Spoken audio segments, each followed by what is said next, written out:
안녕하십니까?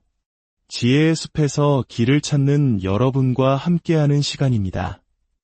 오늘 우리가 함께 나눌 이야기는 어쩌면 당신이 인간 본성에 대해 가지고 있던 모든 믿음을 뒤흔들지도 모릅니다. 본격적인 이야기에 앞서 만약 이 지식이 누군가에게 한 줄기 빛이 될 수 있다고 믿으신다면 잠시 시간을 내어 구독과 공유를 통해 이 지혜의 여정에 동참해 주시길 부탁드립니다. 여러분의 작은 실천이 세상을 밝히는 큰 힘이 될 수 있습니다. 혹시 이런 사람을 만나본 적 있으신가요? 그 사람과 함께 있으면 왠지 모르게 내 자신이 초라해지고 나의 생각과 감정, 심지어 기억까지 의심하게 만드는 사람. 그저 곁에 있는 것만으로도 마치 심리적인 지뢰밭을 걷는 듯한 아슬아슬한 기분을 느끼게 하는 존재를 말입니다. 만약 그런 경험이 있다면 오늘 이야기의 끝까지 귀 기울여 주십시오. 당신이 겪은 그 혼란은 결코 우연이 아니었을지도 모릅니다. 그것은 치밀하게 계산된 결과였을 가능성이 높습니다. 지그문트 프로이트, 알프레드 아들러와 함께 정신분석학의 3대 거장으로 불리는 칼 구스타프 융. 그는 인간 정신의 가장 깊고 어두운 심연을 탐험한 전설적인 심리학자입니다. 융은 평생에 걸친 연구 끝에 특정 인물들에게서 너무나도 충격적인 사실을 발견하고 밤잠을 설쳤다고 합니다. 융은 인간의 내면에 그림자라 불리는 어두운 부분이 존재한다고 말했습니다. 이는 우리가 스스로 인정하고 싶지 않은 억압되고 외면된 모든 본능과 욕망의 총체입니다. 대부분의 사람들은 이 그림자를 인식하고 통제하며 때로는 통합하려는 도덕적 노력을 하며 살아갑니다. 융은 이것을 자아 전체의 인격에 도전하는 도덕적 문제라고 표현했습니다. 하지만 융은 여기서 한 걸음 더 나아가 소름 끼치는 사실을 발견했습니다. 어떤 사람들은 단지 그림자를 가지고 있는 수준을 넘어 그림자 그 자체가 되어버린다는 것입니다. 그들은 인간 본성의 어두운 측면에 너무나도 완벽하게 자신을 내던진 나머지 의미 있는 인간으로서의 모습을 완전히 상실해버립니다. 융의 광범위한 연구에 따르면 특정 나르시시스트들은 그가 도덕적 사건의 지평선이라 명명한 지점을 넘어섭니다. 이는 마치 블랙홀의 경계처럼 한번 넘어가면 다시는 돌아올 수 없는 심리적 반환점입니다. 이 지점을 넘는 순간 그들의 양심은 완전히 소멸하고 그 자리에는 전혀 다른 무언가가 들어서게 됩니다. 그리고 지금부터가 정말 중요합니다. 융은 이 끔찍한 변화가 일어났음을 알리는 3가지 명백한 신호를 식별했습니다. 만약 당신이 이 신호들 중 단 하나라도 당신과 가까운 사람, 예를 들어 연인, 가족, 직장 상사나 친구에게서 발견한다면 당신의 정신적 생존은 그 다음에 당신이 무엇을 하느냐에 달려 있을 수 있습니다. 융은 이들이 무작위로 타인에게 상처를 입히지 않는다고 경고했습니다. 그들은 자신을 가장 신뢰하는 사람들을 표적으로 삼습니다.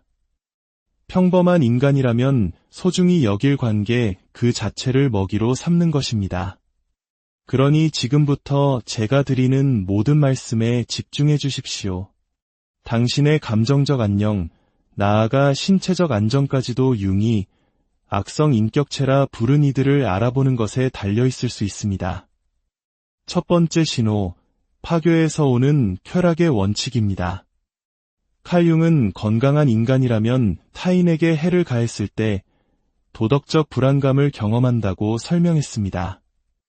이것은 우리가 괴물이 되지 않도록 막아주는 내면의 경보 시스템과 같습니다. 우리가 흔히 말하는 양심의 가책이 바로 이것이죠. 하지만 융은 이 시스템이 단순히 고장 나는 것을 넘어 완전히 역전되는 사례들을 기록했습니다. 그리고 그가 관찰한 내용은 여러분의 등골을 서늘하게 만들 것입니다. 나르시시스트가 자신의 그림자를 완전히 받아들였을 때 그들은 단순히 공감 능력이 부족한 것을 넘어 융이 악의적 쾌락이라 부른 것을 경험합니다. 즉, 타인에게 정신적 고통을 가하는 행위 자체에서 문자 그대로 쾌감을 느끼는 것입니다. 마치 타인의 고통이 그들의 텅 빈 영혼을 채우는 영양분이자 마약과도 같은 역할을 하는 것입니다. 당신의 삶이 걸린 문제일 수 있으니 유심히 관찰해 보십시오. 그들이 누군가에게 상처를 준 다음 순간 그들의 표정을 살펴보십시오. 죄책감이나 내적 갈등의 흔적이 보이나요? 아니면 융이 포식자의 섬뜩한 눈빛이라 묘사했던 미묘하지만 분명한 만족감이 그들의 눈에 스치지는 않나요? 융은 말했습니다. 그림자는 주체가 자신에 대해 인정하기를 거부하는 모든 것을 인격화한다. 하지만 이들의 경우 그림자가 싸움에서 승리한 것입니다. 그들은 더 이상 자신의 어둠을 부정하지 않습니다. 오히려 그것을 찬미하고 즐깁니다. 이 현상은 시간이 지날수록 점차 심각해집니다. 처음에는 미묘한 감정 조종으로 시작했던 것이 융이 심리적 흡혈 행위라고 부른 단계로 발전합니다. 이는 피해자의 삶의 에너지를 체계적으로 고갈시키는 과정입니다. 그들은 낯선 사람에게는 잔인함을 드러내지 않습니다.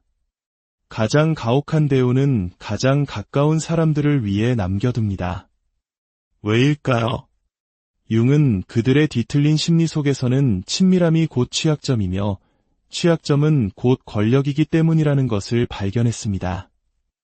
만약 하지만 처음에는 정말 다정하고 잘해줬는데 라는 생각이 드신다면 당신은 융이 유혹하는 그림자라고 부른 것을 경험한 것입니다. 이들은 당신이 완전히 빠져들 때까지 당신이 보고 싶어하는 모습을 거울처럼 완벽하게 비춰주는 능력을 가졌습니다. 그리고 당신이 완전히 투자되었다고 판단하는 순간 가면을 벗어던집니다. 두 번째 신호, 현실 왜곡의 장입니다. 칼 융은 우리가 자신 안에서 인정하기 싫은 모습을 타인에게서 발견하는 경향, 즉 심리적 투사에 대해 광범위하게 저술했습니다. 하지만 악성 나르시시스트들은 이 개념을 거의 초자연적인 수준으로 끌어올립니다. 그들은 단순히 투사하는 것을 넘어 실시간으로 현실 자체를 재창조합니다. 여기 융이 가장 충격적으로 여겼던 부분이 있습니다. 그들은 자신의 거짓말을 너무나도 완벽하게 믿기 때문에 어떤 거짓말 탐지기 테스트도 통과할 수 있다는 것입니다. 왜냐하면 그들의 마음속에서 진실이란 매 순간 자신의 목적에 부합하는 것이기 때문입니다. 융은 이를 유연한 현실 증후군이라고 불렀습니다. 당신이 영상 증거, 서면 증거, 증인의 증언을 눈앞에 들이밀어도 소용없습니다. 그들은 당신의 눈을 똑바로 쳐다보며 혼란스러워하고 망상에 빠지고 거짓말을 하는 것은 바로 당신이라고 말할 것입니다. 그리고 너무나도 확신에 찬 태도로 말하기 때문에 당신은 결국 자기 자신을 의심하기 시작할 것입니다.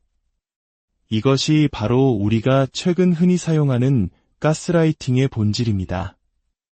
융은 그들의 가스라이팅이 왜 그토록 효과적인지에 대한 설명을 발견했습니다. 그들은 단순히 사실만을 바꾸는 것이 아니라 사실을 둘러싼 감정적 맥락까지 바꿔버립니다. 그들은 당신이 자신의 기억, 자신의 눈, 자신의 경험을 믿는 것 자체를 비정상적이고 미친 짓처럼 느끼게 만듭니다. 융의 연구에 따르면 이것은 단순한 조종이 아닙니다. 이것은 그가 정신적 살인이라고 부른 행위입니다. 그들은 당신에게 거짓말을 하는 것뿐만 아니라 당신이 현실을 인식하는 능력 자체를 체계적으로 파괴하고 있는 것입니다. 그리고 가장 소름 끼치는 부분은 융은 나르시시스트가 지능이 높을수록 현실 왜곡이 더욱 정교해진다는 사실을 발견했다는 점입니다. 그들은 단순히 가스라이팅을 넘어 자신들이 항상 피해자이고 항상 영웅이며 항상 옳은 대체 우주 전체를 창조해냅니다. 세 번째 신호, 양심의 죽음입니다. 칼 융은 가장 무서운 것은 자기 자신을 완전히 받아들이는 것이다 라고 말했습니다. 하지만 그가 악성 나르시시스트에 대해 발견한 것은 훨씬 더 끔찍합니다. 그들은 받아들이거나 거부할 양심 자체가 남아있지 않기 때문에 자기 자신을 완전히 받아들입니다. 융은 죄책감, 후회, 공감과 같은 감정들이 단순히 줄어드는 것이 아니라 완전히 사라져버리는 심리적 상태, 즉 도덕적 죽음을 기록했습니다. 그들을 조심스럽게 관찰해 보십시오. 그들이 누군가에게 상처를 주었을 때 내적 갈등의 징후가 조금이라도 보이나요? 망설임이나 잠 못 이루는 밤 같은 것이 있을까요? 융의 관찰에 따르면 평범한 인간은 자신이 저지른 해로운 행동의 무게를 짊어지고 살아갑니다. 이는 몸짓, 수면 패턴, 조용히 반성하는 순간들에서 드러납니다. 하지만 이들은 아무것도 없습니다. 그들은 마치 상어가 물속을 헤엄치듯 파괴에서 파괴로 매끄럽고 효율적으로 어떠한 도덕적 마찰의 흔적도 없이 이동합니다. 여기서 융의 연구는 대부분의 심리학자들이 논하깃거리는 영역으로 들어갑니다. 그는 이들이 개인의 심리를 초월하여 더 어둡고 원초적인 무언가와 연결되는 힘, 즉 악의 원형에 접속한다고 믿었습니다. 융은 그림자의 원형은 우리가 인간 본성에서 악이라고 부르는 것의 기초이다 라고 썼습니다. 하지만 어떤 사람들은 이 원형과 단순히 연결되는 것을 넘어 그것을 위한 통로, 즉 숙주가 되어버립니다. 당신도 그들 곁에 있을 때 그것을 느끼지 않나요? 설명할 수 없는 두려움, 존재에서는 안 될 무언가와 함께 있는 듯한 그 느낌. 융은 이를 초월적 공포라고 불렀습니다. 이는 당신의 무의식이 진정으로 위험한 존재와 마주하고 있음을 인지하는 것입니다. 이런 악성 인격체들은 에너지의 관점에서도 타인과 다르게 작동합니다. 융은 건강한 관계란 에너지의 상호성을 포함한다고 보았습니다. 즉, 양쪽 모두에게 영양분을 주는 기브 앤 테이크가 존재한다는 것이죠. 하지만 악성 나르시시스트들은 융이 기생적 에너지 역학이라고 명명한 방식으로 작동합니다. 한국인들이 흔히 말하는 기빨린다는 느낌을 주는 사람들을 떠올리면 이해하기 쉽습니다. 그들은 말 그대로 부정적인 감정 상태를 먹고 삽니다. 그들은 단순히 문제를 일으키는 것이 아니라 식물이 햇빛을 필요로 하듯 드라마를 필요로 합니다. 모든 논쟁, 모든 혼란의 순간 당신이 흘리는 모든 눈물이 실제로 그들에게 에너지를 공급합니다. 하지만 그들의 에너지적 영향력에서 융이 가장 섬뜩하게 발견한 것은 그것이 전염성을 띈다는 점입니다. 융은 이를 그림자 오염이라고 불렀습니다. 악의 원형에 장기간 노출되면 선한 사람조차도 타락하기 시작하는 과정입니다. 당신이 악해서가 아니라 무의식적으로 그들의 심리적 독소를 흡수하기 때문입니다. 이것이 바로 융이 그런 사람들을 다루는 유일한 방법은 완전한 단절뿐이라고 주장한 이유입니다. 그렇다면 우리는 어떻게 해야 할까요? 융은 절망 속에서도 길을 제시했습니다. 그는 그림자 인식 프로토콜이라 부르는 구체적인 방법을 개발했습니다.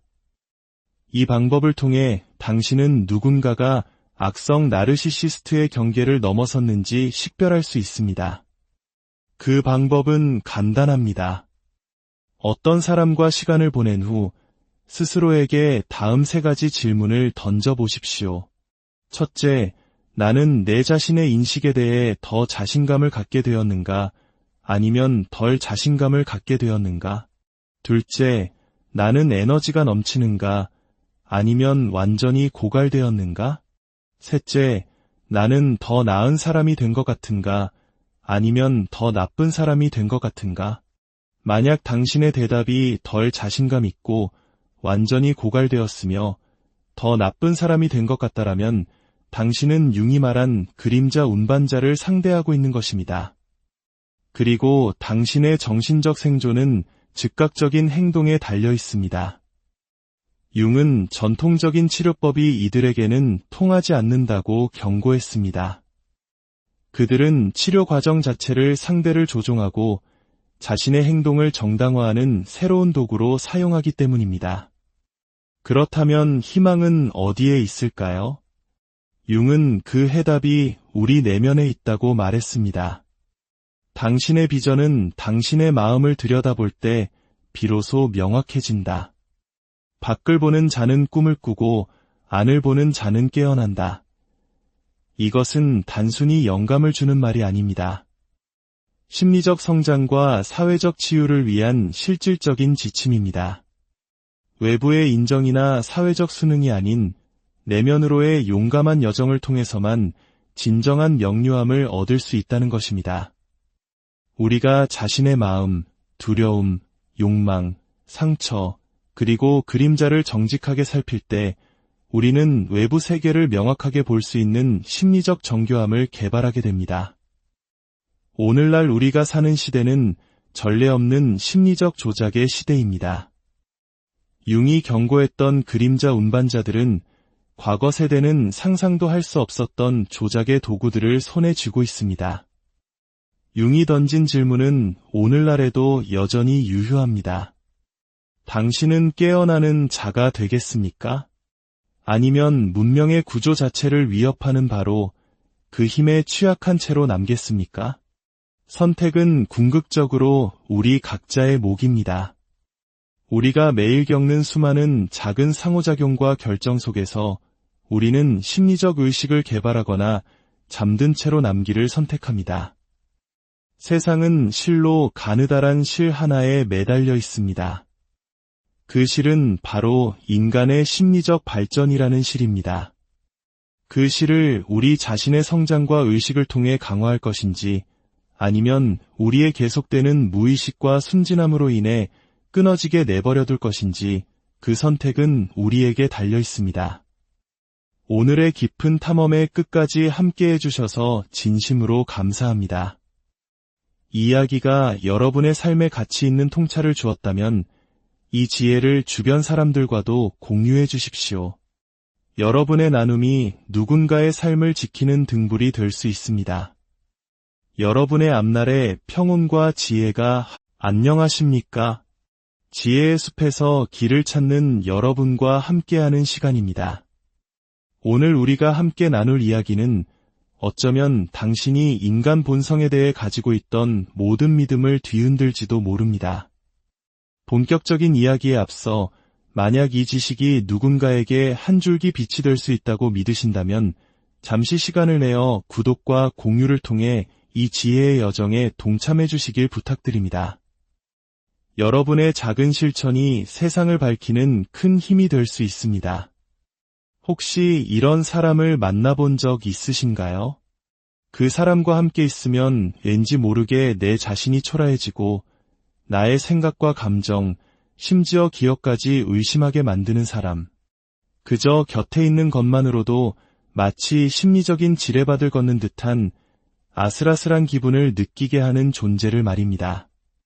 만약 그런 경험이 있다면 오늘 이야기의 끝까지 귀 기울여 주십시오. 당신이 겪은 그 혼란은 결코 우연이 아니었을지도 모릅니다. 그것은 치밀하게 계산된 결과였을 가능성이 높습니다. 지그문트 프로이트, 알프레드 아들러와 함께 정신분석학의 3대 거장으로 불리는 칼 구스타프 융. 그는 인간 정신의 가장 깊고 어두운 심연을 탐험한 전설적인 심리학자입니다.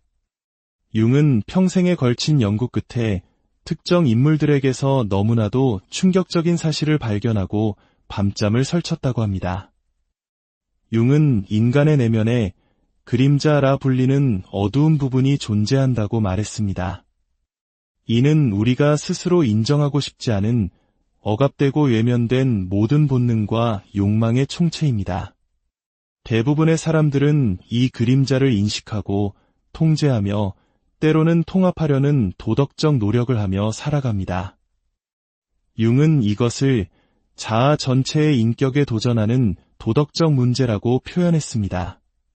하지만 융은 여기서 한 걸음 더 나아가 소름 끼치는 사실을 발견했습니다.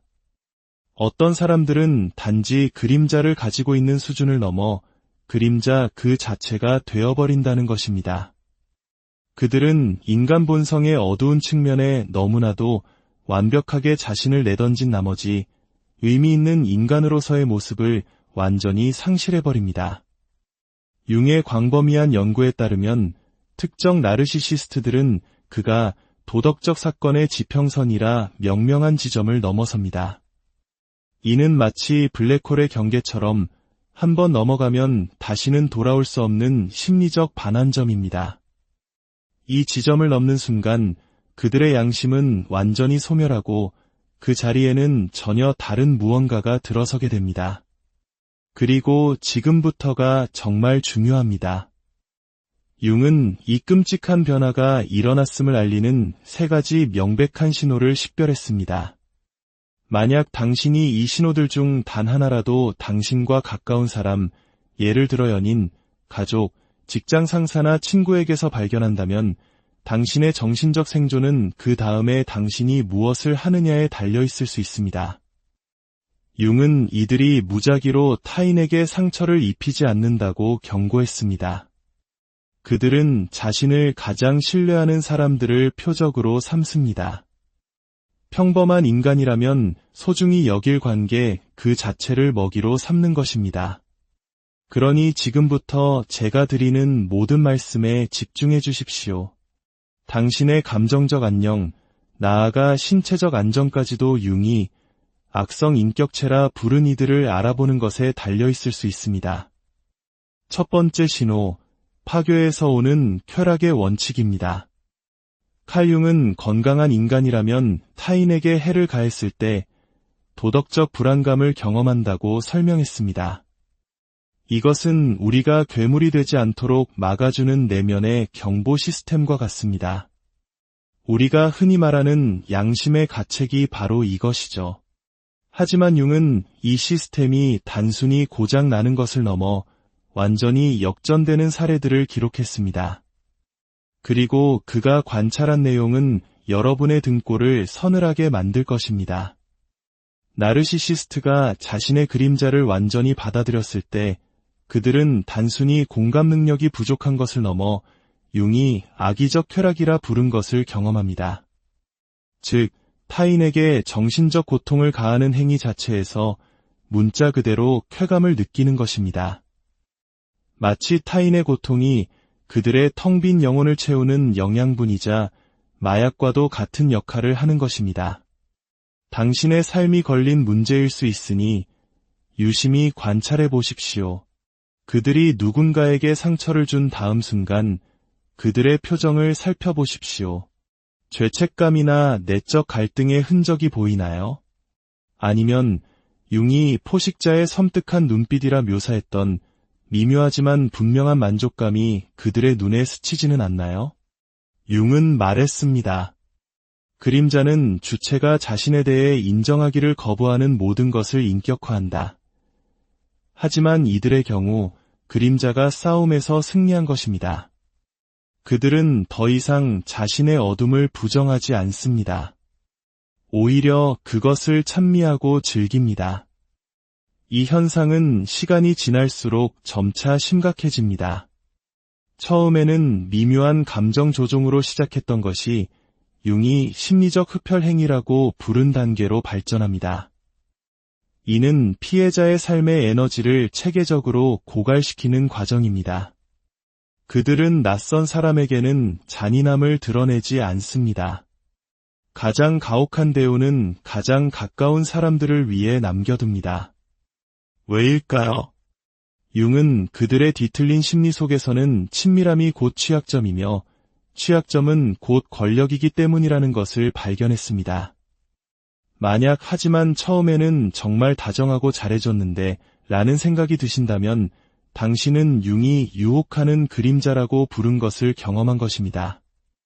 이들은 당신이 완전히 빠져들 때까지 당신이 보고 싶어하는 모습을 거울처럼 완벽하게 비춰주는 능력을 가졌습니다.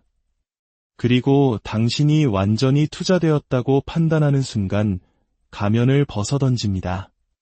두 번째 신호, 현실 왜곡의 장입니다. 칼 융은 우리가 자신 안에서 인정하기 싫은 모습을 타인에게서 발견하는 경향, 즉 심리적 투사에 대해 광범위하게 저술했습니다. 하지만 악성 나르시시스트들은 이 개념을 거의 초자연적인 수준으로 끌어올립니다. 그들은 단순히 투사하는 것을 넘어 실시간으로 현실 자체를 재창조합니다. 여기 융이 가장 충격적으로 여겼던 부분이 있습니다. 그들은 자신의 거짓말을 너무나도 완벽하게 믿기 때문에 어떤 거짓말 탐지기 테스트도 통과할 수 있다는 것입니다. 왜냐하면 그들의 마음속에서 진실이란 매 순간 자신의 목적에 부합하는 것이기 때문입니다. 융은 이를 유연한 현실 증후군이라고 불렀습니다. 당신이 영상 증거, 서면 증거, 증인의 증언을 눈앞에 들이밀어도 소용없습니다. 그들은 당신의 눈을 똑바로 쳐다보며 혼란스러워하고 망상에 빠지고 거짓말을 하는 것은 바로 당신이라고 말할 것입니다. 그리고 너무나도 확신에 찬 태도로 말하기 때문에 당신은 결국 자기 자신을 의심하기 시작할 것입니다. 이것이 바로 우리가 최근 흔히 사용하는 가스라이팅의 본질입니다. 융은 그들의 가스라이팅이 왜 그토록 효과적인지에 대한 설명을 발견했습니다. 그들은 단순히 사실만을 바꾸는 것이 아니라 사실을 둘러싼 감정적 맥락까지 바꿔버립니다. 그들은 당신이 자신의 기억, 자신의 눈, 자신의 경험을 믿는 것 자체를 비정상적이고 미친 짓처럼 느끼게 만듭니다. 융의 연구에 따르면 이것은 단순한 조종이 아닙니다.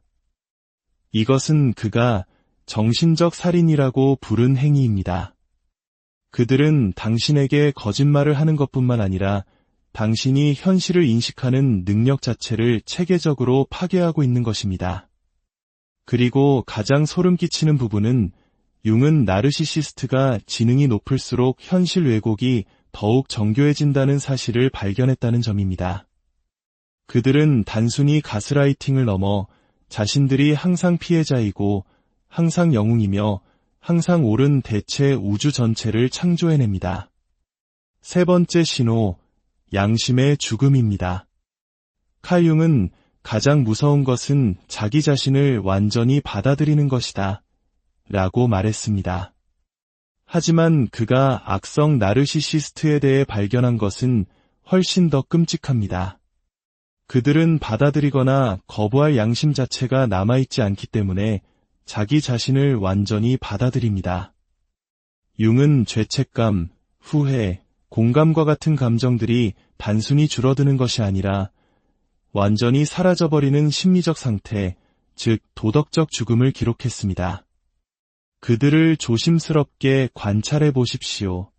그들이 누군가에게 상처를 주었을 때 내적 갈등의 징후가 조금이라도 보이나요? 망설임이나 잠 못 이루는 밤 같은 것이 있을까요? 융의 관찰에 따르면 평범한 인간은 자신이 저지른 해로운 행동의 무게를 짊어지고 살아갑니다. 이는 몸짓, 수면 패턴, 조용히 반성하는 순간들에서 드러납니다. 하지만 이들은 아무것도 없습니다. 그들은 마치 상어가 물속을 헤엄치듯 파괴에서 파괴로 매끄럽고 효율적으로 어떠한 도덕적 마찰의 흔적도 없이 이동합니다. 여기서 융의 연구는 대부분의 심리학자들이 논하깃거리는 영역으로 들어갑니다. 그는 이들이 개인의 심리를 초월하여 더 어둡고 원초적인 무언가와 연결되는 힘, 즉 악의 원형에 접속한다고 믿었습니다. 융은 그림자의 원형은 우리가 인간 본성에서 악이라고 부르는 것의 기초이다 라고 썼습니다. 하지만 어떤 사람들은 이 원형과 단순히 연결되는 것을 넘어 그것을 위한 통로, 즉 숙주가 되어버립니다. 당신도 그들 곁에 있을 때 그것을 느끼지 않나요? 설명할 수 없는 두려움, 존재해서는 안 될 무언가와 함께 있는 듯한 그 느낌. 융은 이를 초월적 공포라고 불렀습니다. 이는 당신의 무의식이 진정으로 위험한 존재와 마주하고 있음을 인지하는 것입니다. 이런 악성 인격체들은 에너지의 관점에서도 타인과 다르게 작동합니다. 융은 건강한 관계란 에너지의 상호성을 포함한다고 보았습니다. 즉, 양쪽 모두에게 영양분을 주는 기브 앤 테이크가 존재한다는 것이죠. 하지만 악성 나르시시스트들은 융이 기생적 에너지 역학이라고 명명한 방식으로 작동합니다. 한국인들이 흔히 말하는 기빨린다는 느낌을 주는 사람들을 떠올리면 이해하기 쉽습니다. 그들은 말 그대로 부정적인 감정 상태를 먹고 삽니다. 그들은 단순히 문제를 일으키는 것이 아니라 식물이 햇빛을 필요로 하듯 드라마를 필요로 합니다. 모든 논쟁, 모든 혼란의 순간 당신이 흘리는 모든 눈물이 실제로 그들에게 에너지를 공급합니다. 하지만 그들의 에너지적 영향력에서 융이 가장 섬뜩하게 발견한 것은 그것이 전염성을 띈다는 점입니다. 융은 이를 그림자 오염이라고 불렀습니다. 악의 원형에 장기간 노출되면 선한 사람조차도 타락하기 시작하는 과정입니다. 당신이 악해서가 아니라 무의식적으로 그들의 심리적 독소를 흡수하기 때문입니다. 이것이 바로 융이 그런 사람들을 다루는 유일한 방법은 완전한 단절뿐이라고 주장한 이유입니다. 그렇다면 우리는 어떻게 해야 할까요? 융은 절망 속에서도 길을 제시했습니다. 그는 그림자 인식 프로토콜이라 부르는 구체적인 방법을 개발했습니다. 이 방법을 통해 당신은 누군가가 악성 나르시시스트의 경계를 넘어섰는지 식별할 수 있습니다. 그 방법은 간단합니다. 어떤 사람과 시간을 보낸 후 스스로에게 다음 3가지 질문을 던져보십시오. 첫째, 나는 내 자신의 인식에 대해 더 자신감을 갖게 되었는가? 아니면 덜 자신감을 갖게 되었는가? 둘째, 나는 에너지가 넘치는가? 아니면 완전히 고갈되었는가? 셋째, 나는 더 나은 사람이 된 것 같은가? 아니면 더 나쁜 사람이 된 것 같은가? 만약 당신의 대답이 덜 자신감 있고 완전히 고갈되었으며 더 나쁜 사람이 된 것 같다라면 당신은 융이 말한 그림자 운반자를 상대하고 있는 것입니다. 그리고 당신의 정신적 생존은 즉각적인 행동에 달려 있습니다. 융은 전통적인 치료법이 이들에게는 통하지 않는다고 경고했습니다. 그들은 치료 과정 자체를 상대를 조종하고 자신의 행동을 정당화하는 새로운 도구로 사용하기 때문입니다. 그렇다면 희망은 어디에 있을까요? 융은 그 해답이 우리 내면에 있다고 말했습니다. 당신의 비전은 당신의 마음을 들여다볼 때 비로소 명확해진다. 밖을 보는 자는 꿈을 꾸고 안을 보는 자는 깨어난다. 이것은 단순히 영감을 주는 말이 아닙니다. 심리적 성장과 사회적 치유를 위한 실질적인 지침입니다. 외부의 인정이나 사회적 수능이 아닌 내면으로의 용감한 여정을 통해서만 진정한 명료함을 얻을 수 있다는 것입니다. 우리가 자신의 마음, 두려움, 욕망, 상처, 그리고 그림자를 정직하게 살필 때 우리는 외부 세계를 명확하게 볼 수 있는 심리적 정교함을 개발하게 됩니다.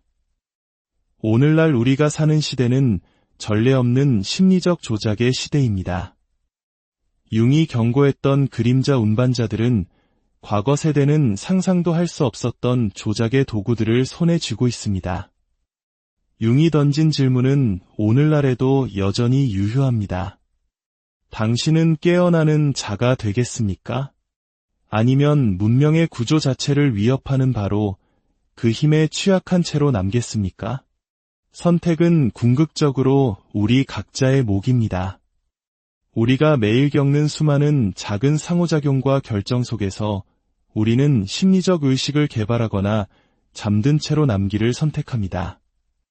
세상은 실로 가느다란 실 하나에 매달려 있습니다.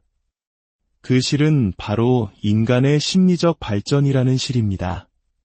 그 실을 우리 자신의 성장과 의식을 통해 강화할 것인지, 아니면 우리의 계속되는 무의식과 순진함으로 인해 끊어지게 내버려둘 것인지, 그 선택은 우리에게 달려 있습니다. 오늘의 깊은 탐험의 끝까지 함께해 주셔서 진심으로 감사합니다.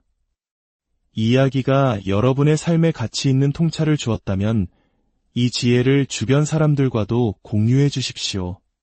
여러분의 나눔이 누군가의 삶을 지키는 등불이 될 수 있습니다. 여러분의 앞날에 평온과 지혜가 안녕하십니까?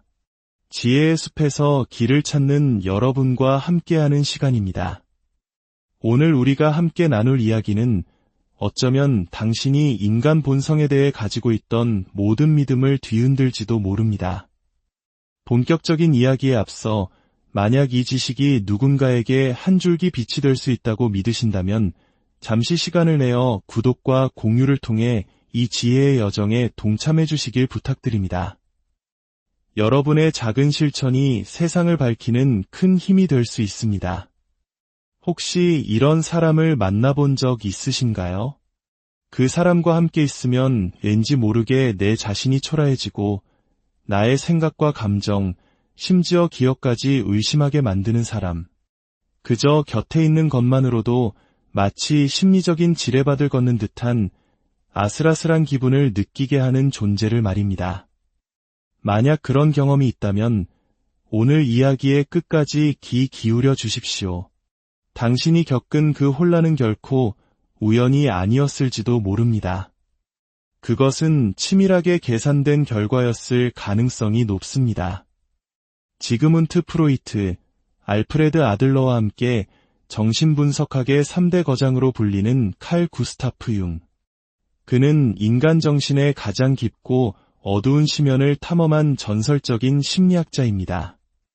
융은 평생에 걸친 연구 끝에 특정 인물들에게서 너무나도 충격적인 사실을 발견하고 밤잠을 설쳤다고 합니다. 융은 인간의 내면에 그림자라 불리는 어두운 부분이 존재한다고 말했습니다. 이는 우리가 스스로 인정하고 싶지 않은 억압되고 외면된 모든 본능과 욕망의 총체입니다. 대부분의 사람들은 이 그림자를 인식하고 통제하며 때로는 통합하려는 도덕적 노력을 하며 살아갑니다. 융은 이것을 자아 전체의 인격에 도전하는 도덕적 문제라고 표현했습니다. 하지만 융은 여기서 한 걸음 더 나아가 소름 끼치는 사실을 발견했습니다. 어떤 사람들은 단지 그림자를 가지고 있는 수준을 넘어 그림자 그 자체가 되어버린다는 것입니다. 그들은 인간 본성의 어두운 측면에 너무나도 완벽하게 자신을 내던진 나머지 의미 있는 인간으로서의 모습을 완전히 상실해버립니다. 융의 광범위한 연구에 따르면 특정 나르시시스트들은 그가 도덕적 사건의 지평선이라 명명한 지점을 넘어섭니다. 이는 마치 블랙홀의 경계처럼 한번 넘어가면 다시는 돌아올 수 없는 심리적 반환점입니다. 이 지점을 넘는 순간 그들의 양심은 완전히 소멸하고 그 자리에는 전혀 다른 무언가가 들어서게 됩니다. 그리고 지금부터가 정말 중요합니다. 융은 이 끔찍한 변화가 일어났음을 알리는 3가지 명백한 신호를 식별했습니다. 만약 당신이 이 신호들 중 단 하나라도 당신과 가까운 사람, 예를 들어 연인, 가족, 직장 상사나 친구에게서 발견한다면 당신의 정신적 생존은 그 다음에 당신이 무엇을 하느냐에 달려있을 수 있습니다. 융은 이들이 무작위로 타인에게 상처를 입히지 않는다고 경고했습니다. 그들은 자신을 가장 신뢰하는 사람들을 표적으로 삼습니다. 평범한 인간이라면 소중히 여길 관계 그 자체를 먹이로 삼는 것입니다. 그러니 지금부터 제가 드리는 모든 말씀에 집중해 주십시오. 당신의 감정적 안녕, 나아가 신체적 안정까지도 융이 악성 인격체라 부른 이들을 알아보는 것에 달려있을 수 있습니다. 첫 번째 신호, 파괴에서 오는 쾌락의 원칙입니다. 칼 융은 건강한 인간이라면 타인에게 해를 가했을 때 도덕적 불안감을 경험한다고 설명했습니다.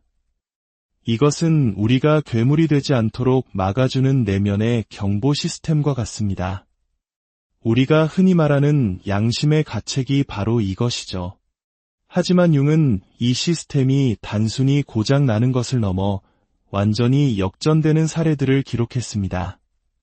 그리고 그가 관찰한 내용은 여러분의 등골을 서늘하게 만들 것입니다.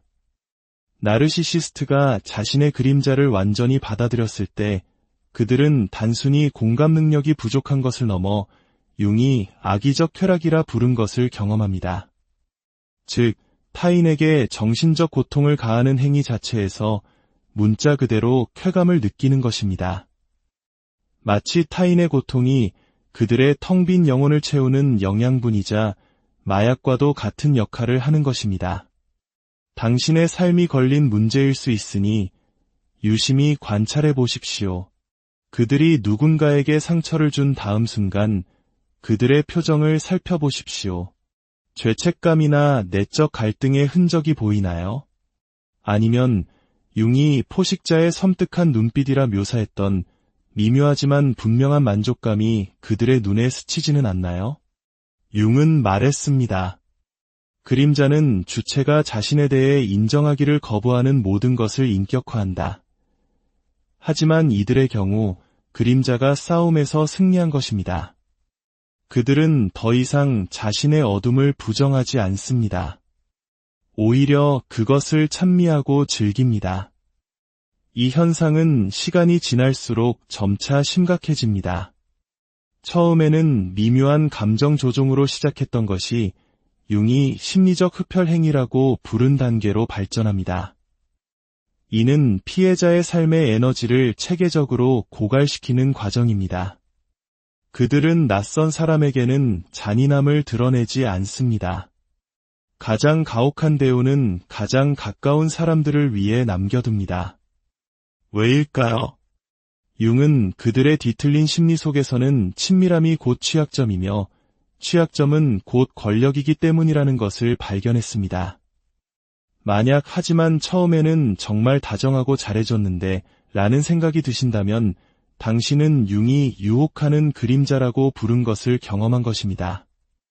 이들은 당신이 완전히 빠져들 때까지 당신이 보고 싶어하는 모습을 거울처럼 완벽하게 비춰주는 능력을 가졌습니다. 그리고 당신이 완전히 투자되었다고 판단하는 순간 가면을 벗어던집니다. 두 번째 신호, 현실 왜곡의 장입니다. 칼 융은 우리가 자신 안에서 인정하기 싫은 모습을 타인에게서 발견하는 경향, 즉 심리적 투사에 대해 광범위하게 저술했습니다. 하지만 악성 나르시시스트들은 이 개념을 거의 초자연적인 수준으로 끌어올립니다. 그들은 단순히 투사하는 것을 넘어 실시간으로 현실 자체를 재창조합니다. 여기 융이 가장 충격적으로 여겼던 부분이 있습니다. 그들은 자신의 거짓말을 너무나도 완벽하게 믿기 때문에 어떤 거짓말 탐지기 테스트도 통과할 수 있다는 것입니다. 왜냐하면 그들의 마음속에서 진실이란 매 순간 자신의 목적에 부합하는 것이기 때문입니다. 융은 이를 유연한 현실 증후군이라고 불렀습니다. 당신이 영상 증거, 서면 증거, 증인의 증언을 눈앞에 들이밀어도 소용없습니다. 그들은 당신의 눈을 똑바로 쳐다보며 혼란스러워하고 망상에 빠지고 거짓말을 하는 것은 바로 당신이라고 말할 것입니다.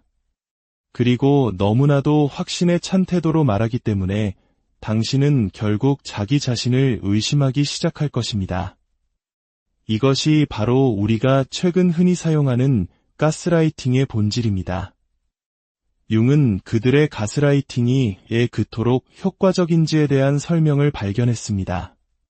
그들은 단순히 사실만을 바꾸는 것이 아니라 사실을 둘러싼 감정적 맥락까지 바꿔버립니다. 그들은 당신이 자신의 기억, 자신의 눈, 자신의 경험을 믿는 것 자체를 비정상적이고 미친 짓처럼 느끼게 만듭니다. 융의 연구에 따르면 이것은 단순한 조종이 아닙니다. 이것은 그가 정신적 살인이라고 부른 행위입니다. 그들은 당신에게 거짓말을 하는 것뿐만 아니라 당신이 현실을 인식하는 능력 자체를 체계적으로 파괴하고 있는 것입니다. 그리고 가장 소름 끼치는 부분은 융은 나르시시스트가 지능이 높을수록 현실 왜곡이 더욱 정교해진다는 사실을 발견했다는 점입니다. 그들은 단순히 가스라이팅을 넘어 자신들이 항상 피해자이고 항상 영웅이며 항상 옳은 대체 우주 전체를 창조해냅니다. 세 번째 신호, 양심의 죽음입니다. 칼 융은 가장 무서운 것은 자기 자신을 완전히 받아들이는 것이다 라고 말했습니다. 하지만 그가 악성 나르시시스트에 대해 발견한 것은 훨씬 더 끔찍합니다. 그들은 받아들이거나 거부할 양심 자체가 남아있지 않기 때문에 자기 자신을 완전히 받아들입니다. 융은 죄책감, 후회, 공감과 같은 감정들이 단순히 줄어드는 것이 아니라 완전히 사라져버리는 심리적 상태, 즉 도덕적 죽음을 기록했습니다. 그들을 조심스럽게 관찰해 보십시오. 그들이 누군가에게 상처를 주었을 때 내적 갈등의 징후가 조금이라도 보이나요? 망설임이나 잠 못 이루는 밤 같은 것이 있을까요? 융의 관찰에 따르면 평범한 인간은 자신이 저지른 해로운 행동의 무게를 짊어지고 살아갑니다. 이는 몸짓, 수면 패턴, 조용히 반성하는 순간들에서 드러납니다. 하지만 이들은 아무것도 없습니다. 그들은 마치 상어가 물속을 헤엄치듯 파괴에서 파괴로 매끄럽고 효율적으로 어떠한 도덕적 마찰의 흔적도 없이 이동합니다. 여기서 융의 연구는 대부분의 심리학자들이 논하깃거리는 영역으로 들어갑니다. 그는 이들이 개인의 심리를 초월하여 더 어둡고 원초적인 무언가와 연결되는 힘, 즉 악의 원형에 접속한다고 믿었습니다. 융은 그림자의 원형은 우리가 인간 본성에서 악이라고 부르는 것의 기초이다 라고 썼습니다. 하지만 어떤 사람들은 이 원형과 단순히 연결되는 것을 넘어 그것을 위한 통로, 즉 숙주가 되어버립니다. 당신도 그들 곁에 있을 때 그것을 느끼지 않나요? 설명할 수 없는 두려움, 존재에서는 안 될 무언가와 함께 있는 듯한 그 느낌. 융은 이를 초월적 공포라고 불렀습니다. 이는 당신의 무의식이 진정으로 위험한 존재와 마주하고 있음을 인지하는 것입니다. 이런 악성 인격체들은 에너지의 관점에서도 타인과 다르게 작동합니다. 융은 건강한 관계란 에너지의 상호성을 포함한다고 보았습니다. 즉, 양쪽 모두에게 영양분을 주는 기브 앤 테이크가 존재한다는 것이죠. 하지만 악성 나르시시스트들은 융이 기생적 에너지 역학이라고 명명한 방식으로 작동합니다. 한국인들이 흔히 말하는 기빨린다는 느낌을 주는 사람들을 떠올리면 이해하기 쉽습니다. 그들은 말 그대로 부정적인 감정 상태를 먹고 삽니다. 그들은 단순히 문제를 일으키는 것이 아니라 식물이 햇빛을 필요로 하듯 드라마를 필요로 합니다. 모든 논쟁, 모든 혼란의 순간 당신이 흘리는 모든 눈물이 실제로 그들에게 에너지를 공급합니다. 하지만 그들의 에너지적 영향력에서 융이 가장 섬뜩하게 발견한 것은 그것이 전염성을 띈다는 점입니다. 융은 이를 그림자 오염이라고 불렀습니다. 악의 원형에 장기간 노출되면 선한 사람조차도 타락하기 시작하는 과정입니다. 당신이 악해서가 아니라 무의식적으로 그들의 심리적 독소를 흡수하기 때문입니다. 이것이 바로 융이 그런 사람들을 다루는 유일한 방법은 완전한 단절뿐이라고 주장한 이유입니다. 그렇다면 우리는 어떻게 해야 할까요? 융은 절망 속에서도 길을 제시했습니다. 그는 그림자 인식 프로토콜이라 부르는 구체적인 방법을 개발했습니다. 이 방법을 통해 당신은 누군가가 악성 나르시시스트의 경계를 넘어섰는지 식별할 수 있습니다. 그 방법은 간단합니다. 어떤 사람과 시간을 보낸 후 스스로에게 다음 3가지 질문을 던져보십시오. 첫째, 나는 내 자신의 인식에 대해 더 자신감을 갖게 되었는가, 아니면 덜 자신감을 갖게 되었는가? 둘째, 나는 에너지가 넘치는가, 아니면 완전히 고갈되었는가? 셋째, 나는 더 나은 사람이 된 것 같은가, 아니면 더 나쁜 사람이 된 것 같은가? 만약 당신의 대답이 덜 자신감 있고 완전히 고갈되었으며 더 나쁜 사람이 된 것 같다라면 당신은 융이 말한 그림자 운반자를 상대하고 있는 것입니다. 그리고 당신의 정신적 생존은 즉각적인 행동에 달려 있습니다. 융은 전통적인 치료법이 이들에게는 통하지 않는다고 경고했습니다. 그들은 치료 과정 자체를 상대를 조종하고 자신의 행동을 정당화하는 새로운 도구로 사용하기 때문입니다. 그렇다면 희망은 어디에 있을까요? 융은 그 해답이 우리 내면에 있다고 말했습니다. 당신의 비전은 당신의 마음을 들여다볼 때 비로소 명확해진다. 밖을 보는 자는 꿈을 꾸고 안을 보는 자는 깨어난다. 이것은 단순히 영감을 주는 말이 아닙니다. 심리적 성장과 사회적 치유를 위한 실질적인 지침입니다. 외부의 인정이나 사회적 수능이 아닌 내면으로의 용감한 여정을 통해서만 진정한 명료함을 얻을 수 있다는 것입니다. 우리가 자신의 마음, 두려움, 욕망, 상처, 그리고 그림자를 정직하게 살필 때 우리는 외부 세계를 명확하게 볼 수 있는 심리적 정교함을 개발하게 됩니다. 오늘날 우리가 사는 시대는 전례 없는 심리적 조작의 시대입니다. 융이 경고했던 그림자 운반자들은 과거 세대는 상상도 할 수 없었던 조작의 도구들을 손에 쥐고 있습니다. 융이 던진 질문은 오늘날에도 여전히 유효합니다. 당신은 깨어나는 자가 되겠습니까? 아니면 문명의 구조 자체를 위협하는 바로 그 힘에 취약한 채로 남겠습니까? 선택은 궁극적으로 우리 각자의 몫입니다. 우리가 매일 겪는 수많은 작은 상호작용과 결정 속에서 우리는 심리적 의식을 개발하거나 잠든 채로 남기를 선택합니다. 세상은 실로 가느다란 실 하나에 매달려 있습니다. 그 실은 바로 인간의 심리적 발전이라는 실입니다. 그 실을 우리 자신의 성장과 의식을 통해 강화할 것인지 아니면 우리의 계속되는 무의식과 순진함으로 인해 끊어지게 내버려둘 것인지 그 선택은 우리에게 달려 있습니다. 오늘의 깊은 탐험의 끝까지 함께해 주셔서 진심으로 감사합니다. 이 이야기가 여러분의 삶에 가치 있는 통찰을 주었다면 이 지혜를 주변 사람들과도 공유해 주십시오. 여러분의 나눔이 누군가의 삶을 지키는 등불이 될 수 있습니다.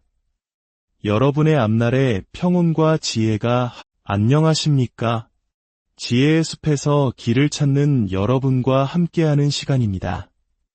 오늘 우리가 함께 나눌 이야기는 어쩌면 당신이 인간 본성에 대해 가지고 있던 모든 믿음을 뒤흔들지도 모릅니다. 본격적인 이야기에 앞서 만약 이 지식이 누군가에게 한 줄기 빛이 될 수 있다고 믿으신다면 잠시 시간을 내어 구독과 공유를 통해 이 지혜의 여정에 동참해 주시길 부탁드립니다. 여러분의 작은 실천이 세상을 밝히는 큰 힘이 될 수 있습니다. 혹시 이런 사람을 만나본 적 있으신가요? 그 사람과 함께 있으면 왠지 모르게 내 자신이 초라해지고 나의 생각과 감정, 심지어 기억까지 의심하게 만드는 사람. 그저 곁에 있는 것만으로도 마치 심리적인 지뢰밭을 걷는 듯한 아슬아슬한 기분을 느끼게 하는 존재를 말입니다. 만약 그런 경험이 있다면 오늘 이야기의 끝까지 귀 기울여 주십시오. 당신이 겪은 그 혼란은 결코 우연이 아니었을지도 모릅니다. 그것은 치밀하게 계산된 결과였을 가능성이 높습니다. 지그문트 프로이트, 알프레드 아들러와 함께 정신분석학의 3대 거장으로 불리는 칼 구스타프 융. 그는 인간 정신의 가장 깊고 어두운 심연을 탐험한 전설적인 심리학자입니다. 융은 평생에 걸친 연구 끝에 특정 인물들에게서 너무나도 충격적인 사실을 발견하고 밤잠을 설쳤다고 합니다. 융은 인간의 내면에 그림자라 불리는 어두운 부분이 존재한다고 말했습니다. 이는 우리가 스스로 인정하고 싶지 않은 억압되고 외면된 모든 본능과 욕망의 총체입니다. 대부분의 사람들은 이 그림자를 인식하고 통제하며 때로는 통합하려는 도덕적 노력을 하며 살아갑니다. 융은 이것을 자아 전체의 인격에 도전하는 도덕적 문제라고 표현했습니다.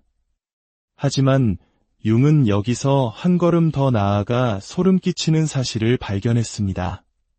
어떤 사람들은 단지 그림자를 가지고 있는 수준을 넘어 그림자 그 자체가 되어버린다는 것입니다. 그들은 인간 본성의 어두운 측면에 너무나도 완벽하게 자신을 내던진 나머지 의미 있는 인간으로서의 모습을 완전히 상실해버립니다. 융의 광범위한 연구에 따르면 특정 나르시시스트들은 그가 도덕적 사건의 지평선이라 명명한 지점을 넘어섭니다. 이는 마치 블랙홀의 경계처럼 한번 넘어가면 다시는 돌아올 수 없는 심리적 반환점입니다. 이 지점을 넘는 순간 그들의 양심은 완전히 소멸하고 그 자리에는 전혀 다른 무언가가 들어서게 됩니다. 그리고 지금부터가 정말 중요합니다. 융은 이 끔찍한 변화가 일어났음을 알리는 3가지 명백한 신호를 식별했습니다. 만약 당신이 이 신호들 중 단 하나라도 당신과 가까운 사람, 예를 들어 연인, 가족, 직장 상사나 친구에게서 발견한다면 당신의 정신적 생존은 그 다음에 당신이 무엇을 하느냐에 달려있을 수 있습니다. 융은 이들이 무작위로 타인에게 상처를 입히지 않는다고 경고했습니다. 그들은 자신을 가장 신뢰하는 사람들을 표적으로 삼습니다. 평범한 인간이라면 소중히 여길 관계 그 자체를 먹이로 삼는 것입니다. 그러니 지금부터 제가 드리는 모든 말씀에 집중해 주십시오. 당신의 감정적 안녕, 나아가 신체적 안정까지도 융이 악성 인격체라 부른 이들을 알아보는 것에 달려있을 수 있습니다. 첫 번째 신호, 파괴에서 오는 쾌락의 원칙입니다. 칼 융은 건강한 인간이라면 타인에게 해를 가했을 때 도덕적 불안감을 경험한다고 설명했습니다. 이것은 우리가 괴물이 되지 않도록 막아주는 내면의 경보 시스템과 같습니다. 우리가 흔히 말하는 양심의 가책이 바로 이것이죠. 하지만 융은 이 시스템이 단순히 고장 나는 것을 넘어 완전히 역전되는 사례들을 기록했습니다. 그리고 그가 관찰한 내용은 여러분의 등골을 서늘하게 만들 것입니다. 나르시시스트가 자신의 그림자를 완전히 받아들였을 때 그들은 단순히 공감 능력이 부족한 것을 넘어 융이 악의적 쾌락이라 부른 것을 경험합니다. 즉, 타인에게 정신적 고통을 가하는 행위 자체에서 문자 그대로 쾌감을 느끼는 것입니다. 마치 타인의 고통이 그들의 텅 빈 영혼을 채우는 영양분이자 마약과도 같은 역할을 하는 것입니다. 당신의 삶이 걸린 문제일 수 있으니 유심히 관찰해 보십시오. 그들이 누군가에게 상처를 준 다음 순간 그들의 표정을 살펴보십시오. 죄책감이나 내적 갈등의 흔적이 보이나요? 아니면 융이 포식자의 섬뜩한 눈빛이라 묘사했던 미묘하지만 분명한 만족감이 그들의 눈에 스치지는 않나요? 융은 말했습니다. 그림자는 주체가 자신에 대해 인정하기를 거부하는 모든 것을 인격화한다. 하지만 이들의 경우 그림자가 싸움에서 승리한 것입니다.